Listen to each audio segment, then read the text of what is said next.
Bolsas caindo, juros subindo, inflação em alta. Será que a gente deve ver mais quedas nas bolsas mundiais nas próximas semanas? Nesse vídeo eu vou fazer uma análise macro, apontando os principais fatores que devem influenciar os mercados nas próximas semanas, além de apontar algumas oportunidades e setores a serem evitados também nos mercados mundiais. Nessas últimas semanas nós vimos S&P caindo pela quinta semana consecutiva, isso não acontecia há bastante tempo. Nosso índice numa queda de 19% desde as máximas lá de novembro de 2021, aliás, de junho de 2021. E dentre as principais notícias, bastante coisa relacionada ao preço do petróleo, principalmente aqui apontando as sanções russas e comentando que a partir do meio de maio vai ser mais difícil negociar petróleo russo. Falando aqui que a Hungria está tentando boicotar as sanções ao petróleo. Novamente, Ucrânia reclamando um pouco disso, a Arábia Saudita tentando cortar um pouco o preço do petróleo em meio aos lockdowns na China. E sobra até aqui um pouquinho sobre o Lula, né? Incrível como que o Lula é popular fora do Brasil. Bom, desses principais pontos, por que essa situação da Rússia vem sendo tão preocupante para vários governos e vários bancos centrais?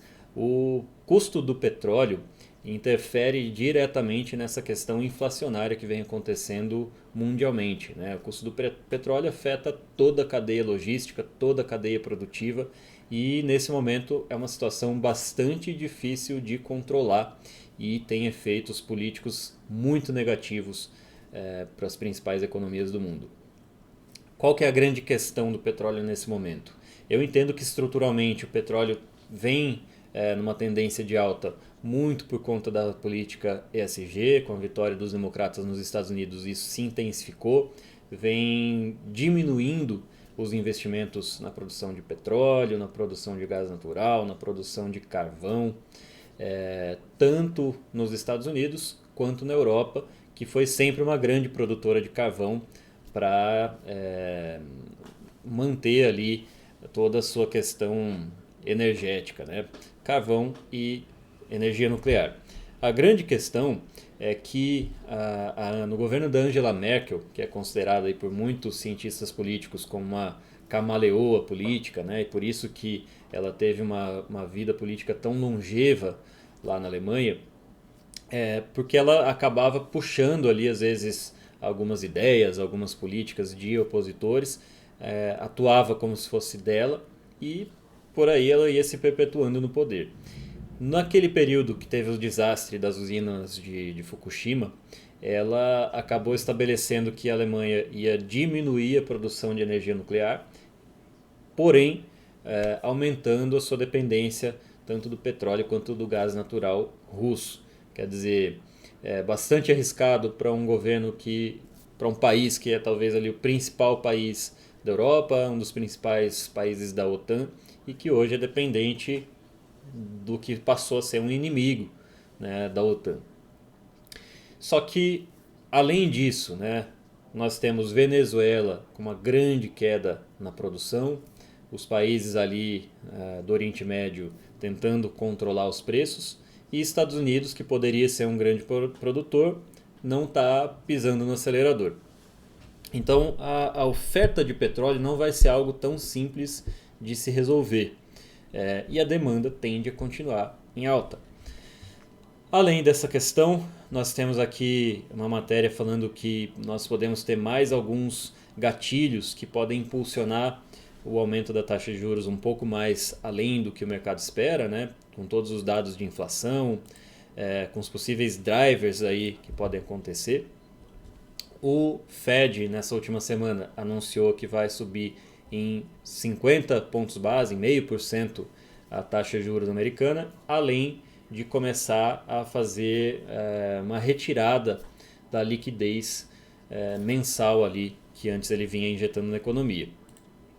Além disso, nessas últimas quedas aí super fortes que nós tivemos no mercado, vários gestores famosos foram pegos aí desprevenidos, né? Principalmente o fundo ARK da Catherine Wood, que era um fundo muito famoso, vinha sendo muito falado, mas principalmente esses gestores que eram muito focados em empresas de tecnologia vão amargar aí prejuízos muito fortes nesses próximos trimestres, e muitos deles alavancados, né, que acentua ainda mais essas perdas. No Business Insider também, mesmo padrão de notícia, né, citando aqui a situação russa, os embargos. No fim das contas, a preocupação é muito mais financeira, muito mais ligada à crise energética que isso gera do que qualquer outra coisa. Partindo para os gráficos, esse aqui é um mapa de calor, chama atenção que as duas pontas aqui são ligadas a commodities, né, de um modo geral. Aqui tem um pouquinho de petróleo, mas mostra um pouco de ouro, e aqui mais ligado à energia mesmo, empresas do setor de energia, tendo uma alta bastante acentuada nesses últimos meses, enquanto nós vemos aqui índice Nasdaq caindo 22%, uma queda bastante forte e preocupando bastante vários investidores americanos. Nessa parte que mostra aqui mercados emergentes, mercado asiático, mercado global, o único verdinho ainda é o Brasil. O Brasil naturalmente tem um perfil ali de empresas de valor, né? Nós não estamos inseridos nessa nova economia, nessa economia ligada à tecnologia, à indústria aeroespacial, indústria de defesa, farmacêuticas que são ligadas ali ao estudo de genoma, biotecnologia de um modo geral. A nossa economia é, felizmente ou infelizmente, super tradicional, ligada a setores do século passado, exportação de petróleo, de minério, de grãos. Embora isso seja o nosso ponto forte, a gente tenha muitas vantagens competitivas nesses setores, a gente, né, fica muito preso a empresas mais tradicionais. Só que nesse momento isso veio muito bem a calhar, né, e a gente não por acaso recebeu muita entrada de capital estrangeiro, aproveitando essas empresas que estavam muito baratas em relação às absurdamente caras nos Estados Unidos. Então foi uma troca natural, uma troca que eu até já imaginava que pudesse acontecer ano passado, mas não tive essa percepção do momento que ia acontecer, do timing correto de quando isso ia acontecer. Partindo para os gráficos, um gráfico que me chama atenção diz respeito aqui ao custo para se empregar um trabalhador nos Estados Unidos, né, os salários atingindo as máximas. Eu vi recentemente uma estatística mostrando que para cada candidato existem 2 vagas disponíveis, então isso gera também um efeito inflacionário forte. O Fed deve tentar conter um pouquinho isso, deve colocar a economia ali quase que numa mini recessão, porque realmente é um momento assim bastante exagerado, né? Esse gráfico aqui que mostra a inflação americana, a gente percebe que a média americana gira em torno aqui dos 3%, né? E a última vez que nós tivemos inflação alta foi lá na década de 80, né? Pegando aqui 15%. Né? Hoje nós estamos com uma expectativa de que se atinja 8%. Né? 8% para um país que não está acostumado a isso. Né? Uma geração que está aqui há 40 anos sem tanta inflação. E por consequência, isso gera muitos efeitos sociais, isso gera uma pressão muito grande sobre os democratas e por consequência uma pressão sobre o Fed. Naturalmente o mercado já começa a precificar um aumento na taxa de juros, né? A taxa de juros de 10 anos já batendo aqui 3%. Esse é um dos grandes motivos para que a gente tenha uma queda tão grande no setor de tecnologia. Para vocês entenderem de forma bem simplificada, as empresas de tecnologia negociam com um raciocínio assim: bom, vou pagar caro agora por algo que vai ficar ainda mais caro lá na frente. E nos últimos anos a gente teve uma injeção muito grande de capital, então era um dinheiro fácil, né? E com dinheiro fácil você se permite investir em coisas que talvez sejam mais frágeis, em empresas que não sejam ainda tão sólidas, mas o dinheiro está sobrando. Quando isso começa a apertar, você vai buscar segurança, vai buscar empresas mais sólidas, com receitas mais previsíveis, e é justamente o que a gente vê acontecendo agora, né? Quando a gente olha aqui, por exemplo, o gráfico da Nasdaq, foi só queda, né? A gente já está com uma queda aqui de 24%. Então, o índice de tecnologia americano está caindo muito mais do que as empresas tradicionais. E, naturalmente, com esse aumento da taxa de juros, a gente vê um efeito do dólar se valorizando frente às outras moedas mundiais, né? Quando, vamos dizer assim, os Estados Unidos vão atrair muito capital sempre nos extremos. Quando está tudo muito ruim, ele vai atrair capital porque ele passa a ser um porto seguro, né? Você vai levar para lá para garantir a sua segurança. E quando está indo tudo muito bem, você também vai levar para lá para aproveitar as oportunidades que vão surgindo nessas empresas que são globais, empresas disruptivas, né? E são realmente de grande qualidade. Nesse momento, a gente percebe aqui o dólar rompendo uma faixa importante, uma faixa que também não era negociada desde o início dos anos 2000, aqui em 2001, né? Essa faixa aqui. Então percebam que tem algumas coisas históricas até acontecendo, algumas transições históricas, né? Eu já comentei num vídeo anterior que para mim o que está acontecendo é uma transição de um modelo de investimentos que funcionou super bem, focado em empresas de crescimento, e agora a gente vem fazendo uma transição para empresas de valor, empresas tradicionais, empresas da economia real, vamos dizer assim, né? E aí entram empresas sujas, né? Empresas de carvão, de petróleo, de aço, de grãos, de fertilizante. Então não adianta ter uma carteira com um pouquinho de tudo agora, com empresa de varejo, com empresa de consumo, no momento que a gente está justamente vendo os bancos centrais querendo desacelerar a economia. Ele precisa dar um choque, precisa diminuir um pouquinho a confiança do consumidor, precisa aumentar um pouquinho o desemprego. E essas empresas de consumo, de varejo, são justamente as que vão sofrer com isso. Só que aqui no Brasil especificamente, ó, mais um gráfico que eu acho bem interessante. Na parte de baixo, na linha azul, a gente tem a taxa de juros brasileira. E na faixa de cima, em laranjado, a gente tem o índice, né, índice Bovespa. Percebam o seguinte, ó, nos momentos de pico de aumento de juros, ó, aqui, aqui, aqui, aqui, o que aconteceu em seguida? Movimentos de alta. Né? E isso porque, mais uma vez, a gente tem empresas tradicionais, empresas que atraem investidores estrangeiros em busca de exportadoras, empresas que funcionam bem em mercados inflacionários. Commodities muitas vezes são um antídoto natural para a inflação, porque você consegue repassar os preços.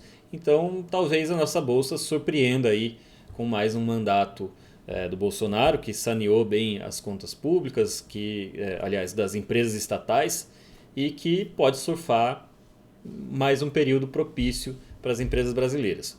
O que preocupa agora? Né? Como eu comentei, o preço do petróleo está em todas as manchetes. Quem viu os vídeos anteriores já me viu comentando aqui, né, que a gente vem numa tendência de alta desde maio de 2020. Tivemos um pico aqui na invasão da Ucrânia, só que novamente estamos aqui testando os 110 dólares. Como eu comentei, acho que são dois pontos importantes agora. De um lado, eu considero que estruturalmente o preço do petróleo é para cima, né? A gente tem estruturalmente menos oferta. Vários países que eram grandes produtores, principalmente Venezuela, que acabou com a produção, não tem como você fazer isso. Irã também sofrendo sanções, agora Rússia sofrendo sanções. Não tem como você aumentar a produção imediatamente, né? A gente vem percebendo uma queda no investimento produtivo que vai levar algum tempo para ser absorvido, não só de petróleo, como de gás natural, como de carvão. Então, acho que não tem muita alternativa por enquanto. Só que como 40% da nossa carteira, né, talvez até um pouquinho mais, tanto na carteira americana quanto na carteira brasileira, nós estejamos pesado ali em petroleiras, o que eu venho acompanhando de perto? Deixar o stop muito justo, né? Porque se nós entrarmos num movimento de recessão e tiver uma queda abrupta de demanda, eu entendo que naturalmente os primeiros ativos a terem uma queda muito brusca vão ser as petroleiras. Mesmo que nos fundamentos, mesmo que na receita, elas continuem lucrativas por pelo menos mais uns 2 anos. Muito lucrativas, né? Acima da média por pelo menos mais 2 anos. Eu vou entrar aqui mostrando para vocês na parte final aqui do vídeo o balanço dessas empresas para vocês entenderem a proporção que isso deve acontecer. Indo especificamente sobre aqui dólar, índice, o que eu acho interessante, né? Eu observo muito, vamos dizer assim, o movimento de bastidores das grandes instituições, dos grandes fundos, e eles deixam pegadas. Percebam que aqui a gente tem um ponto que destoa na quantidade de volume, que é bem aqui, ó, em março de 2020. E esse ponto aconteceu nessa faixa de preço aqui, ó. Certo? Esse pico de volume aconteceu bem aqui. E é justamente a faixa de preço que nós estamos agora, R$ 5,04. Então, para mim, ele é um divisor de águas aqui para o dólar. A partir do momento que a gente passa a negociar acima dos 5,04, eu entendo que a gente entra em modo compra de dólar, né? E aí, por consequência, meu próximo ponto de referência é aqui na faixa dos 5,28. Uma faixa que foi o ponto de equilíbrio durante todo o período da pandemia. Acho que isso vai ser bem brigado, né? Mas sem dúvida nenhuma o 5,04 para mim é um divisor de águas. Índice tem um efeito bastante parecido, né? Aqui já são 3 pontos de referência em negociação de volume. Aqui, aqui e aqui, certo? Olha que interessante isso, ó. Esse primeiro pico foi aqui, esse segundo foi nesse fundo e esse terceiro pico de volume foi nesse topo. Então, quando eu marco aqui essas regiões, ó, marcou essa região que nós estamos exatamente agora e esse fundo que bateu uma vez, 2 vezes, 3, 4, 5, 6 vezes. Então, olha como esses pontos que foram negociados lá atrás por grandes instituições, foram pontos brigados, que foram pontos que teve muita negociação, eles se tornam pontos de referência, né? Pontos de referência invisíveis ali para o mercado. Mas essas grandes instituições sabem claramente ali que são pontos de defesa. Então, nós estamos em um desses pontos agora. Numa das minhas análises passadas, da semana passada, se não me engano, aqui era um ponto de compra para mim, né? E nós fizemos uma compra de curto prazo. Quem assina a carteira viu aqui essa entrada. Então, o índice futuro passa a negociar num ponto-chave para mim aqui também. Porque agora ele tem 2 alternativas. Ou ele vai segurar aqui para voltar a subir, ou depois de alguma briga ele vai romper, testar novamente para vir testar o fundo aqui dos 100 mil pontos, que para mim é totalmente factível que aconteça agora. Eu sempre considero que o mercado tende a fazer o que quer que ele já esteja fazendo, como uma locomotiva, a hora que ela engrena ali, ela continua, e para mudar de direção precisa gastar bastante energia. E olhando de forma bastante simplificada, a gente está num movimento de baixa. Então, mesmo as compras aqui nessa região são compras contra a tendência, são compras mais curtas, compras mais cuidadosas, que você não vai deixar correr contra você. Partindo para o mercado americano, nós temos aqui Nasdaq, como eu comentei, negociando num ponto chave também. Deixa eu partir para o mercado futuro. Esse ponto chave é aqui nessa região, ponto que ele está agora. Caso perca essa região, tende a intensificar o movimento de queda, né? Mas até o momento eu não vi um movimento de repique, um movimento de presença compradora. E acredito que não vai acontecer porque a gente ainda tem algumas altas na taxa de juros que eu acredito que ainda não estão perfeitamente precificadas pelo mercado. No índice S&P,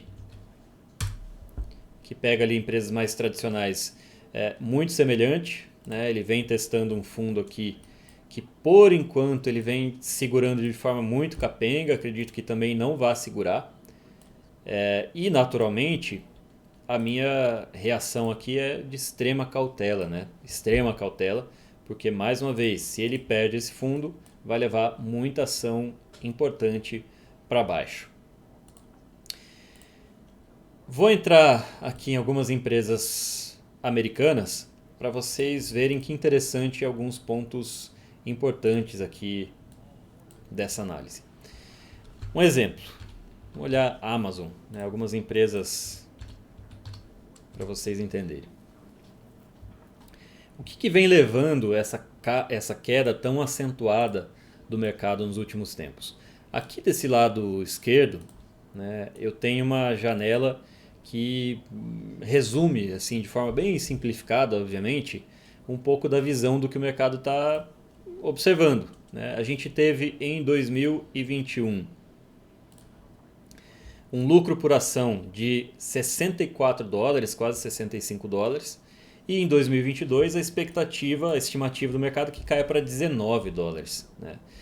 Naturalmente, os preços precisam se readequar a essa nova faixa de lucro. Ele vinha negociando aqui na faixa dos 3.500 dólares. Agora vem negociando 2.300.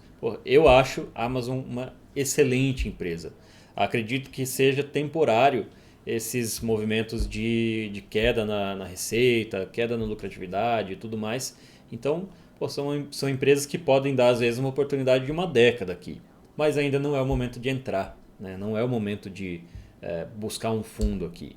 Então, uma grande diferença do nosso modelo operacional é a gente não precisa ter uma cesta de ações com um pouquinho de cada coisa. Isso para mim não faz nenhum sentido, porque aí você tem um resultado muito próximo do mercado e você vai ter sempre ativos performando mal ali dentro dessa cesta.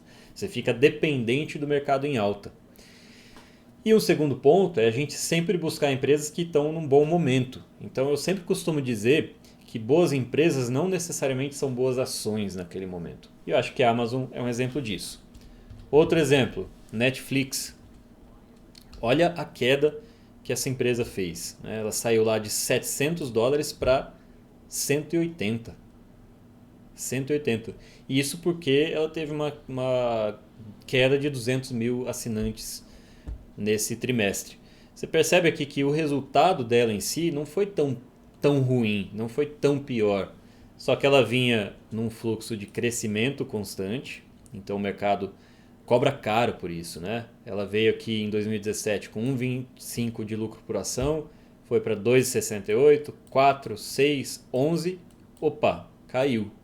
Então isso sai muito caro, somado a um momento de aumento de taxa de juros e tudo mais, que impacta muito nessas empresas de múltiplos altos. Só para vocês entenderem o que eu quero dizer com uma empresa de múltiplo alto. Olha, por exemplo, uma empresa como a Devon, que a gente tem em carteira, nossa maior posição. Ela negocia, nesse momento, a 14 vezes lucro. Né?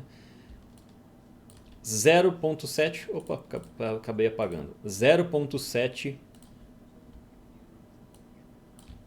da média do S&P. Quer dizer, uma empresa que está negociando barato, né? Por quê? Porque o lucro dela aumentou muito e o preço não aumentou na mesma proporção. Então, a relação de preço-lucro dela caiu, está abaixo do que a média do S&P negocia. E o que é importante? Uma empresa desse tipo nesse momento saiu aqui de um lucro de 3,50 por ação em 2021 para 8,26. E a estimativa de lucro vem aumentando a cada trimestre. A estimativa de lucro para o ano que vem também vem aumentando frequentemente. Isso demonstra que é uma empresa que vai continuar tendo uma valorização, né? Ou tem uma grande probabilidade de ter continuidade da sua valorização. Obviamente que a gente não vai aqui inocentemente considerar que vai ser uma alta infinita, que vai até o céu, mas nesse momento a gente vai aproveitando, né, esse fluxo contínuo. Só para vocês terem uma certa noção, para os assinantes aqui, isso é claro, mas hoje vai ser aberto essa análise. A partir do momento que ela caiu aqui na semana passada e passou a negociar abaixo da média de 50, para nós foi uma nova oportunidade de compra. E foi muito rápido, porque você vê que ela negociou aqui na faixa dos 56 dólares e essa semana já está em 70. Né? Então o mercado americano é fantástico, abre muitas dessas oportunidades de curto prazo. Né? Pegando aqui uma empresa de fertilizantes, por exemplo. Mosaic. Ela saiu de 5,04 de lucro por ação em 2021 para 13,68, quer dizer, uma alta de 170% na estimativa de resultado desse ano. E o próprio CEO da empresa já comentou que a expectativa é que esse mercado de fertilizantes se mantenha assim desequilibrado por pelo menos mais 3 anos, né? Rússia e Bielorrússia são grandes produtores de fertilizantes. Não à toa o Bolsonaro foi parar lá na Rússia, né, antes da guerra começar. Mas mesmo que se quebrem as sanções, né, num curtíssimo prazo, coisa que não vai acontecer nem de perto, a gente ainda vai ter uma quebra nessa cadeia produtiva por mais alguns anos. Então são empresas que hoje negociam aqui a $64, que vão ter um lucro de $13 por ação, quase $14 por ação. Ele vem sendo frequentemente elevado, né, na expectativa, na estimativa. Então são empresas que abrem oportunidades muito fortes de ganhos, né? Se ela permanece assim por mais 2, 3 anos, a gente consegue surfar um movimento de alta bastante interessante. Existem algumas oportunidades assim aqui no Brasil, não tão claras. Acho que nessas americanas isso fica bem mais chamativo. E aqui eu estou só focando em petroleiras, gás natural, fertilizantes. Não estou entrando tanto em empresas de carvão, que eu acho que ainda não deu entrada. Tem algumas empresas interessantes também em outros setores. Mas o que é importante para mim agora dentro do meu raciocínio de alocação? Cara, tem empresas fantásticas nos Estados Unidos. Empresas de semicondutores, de tecnologia, de proteção de dados, de centro de dados, data centers, né? Empresas fantásticas, incríveis. Mas nesse momento não faz sentido ter essas empresas em carteira, porque elas não são as empresas que vão ter uma super performance, né? O que vai ter super performance agora são petroleiras, empresas de aço. A gente viu Warren Buffett comprando Occidental, uma empresa super tradicional de petróleo. Também, porque obviamente ele tem expectativa que vai continuar tendo uma boa performance para os próximos anos, né? Então não faz sentido para mim ter um pouco de tudo agora. Eu acho que agora é um momento de mercado um pouco mais concentrado, bastante seletivo na escolha dos setores, para que você consiga ter uma performance diferente do mercado, que é um mercado baixista. Já aqui no mercado brasileiro eu vou só abordar a Petrobras. Aliás, tem mais algumas opções, né? Mas tivemos Petrobras, que hoje responde a 20% da minha carteira, tendo um novo movimento de alta. Petrobras, na minha visão, uma empresa que nesse momento vale todo o risco político de ter uma empresa estatal em ano de eleição, principalmente com Lula, né, nas portas aí de retomar o poder. Mas ela é uma empresa que negocia a 4 vezes lucro, a 2,8 vezes o valor da empresa em relação ao seu lucro operacional. Então, quer dizer, ela está muito barata aqui na minha visão para ser ignorada. Para mim, vale o risco político e vale o risco de uma queda acentuada do petróleo de forma repentina. Além do setor de petróleo no Brasil, me chamou a atenção Kepler Weber, testando uma base aqui. Também empresa barata nesse momento, um setor que me agrada, acho que ele deve performar bem para esses próximos trimestres. Ele é um pouco contracíclico, né, em relação ao que eu acho que pode acontecer no Brasil. Temos SLC Agrícola, também uma posição que nós abrimos na semana passada, porém nem tudo são flores, né? Eu tomei um stop em Cosan. Setor energético, eu via um suporte interessante aqui na faixa dos R$19 que não se sustentou com a queda do mercado.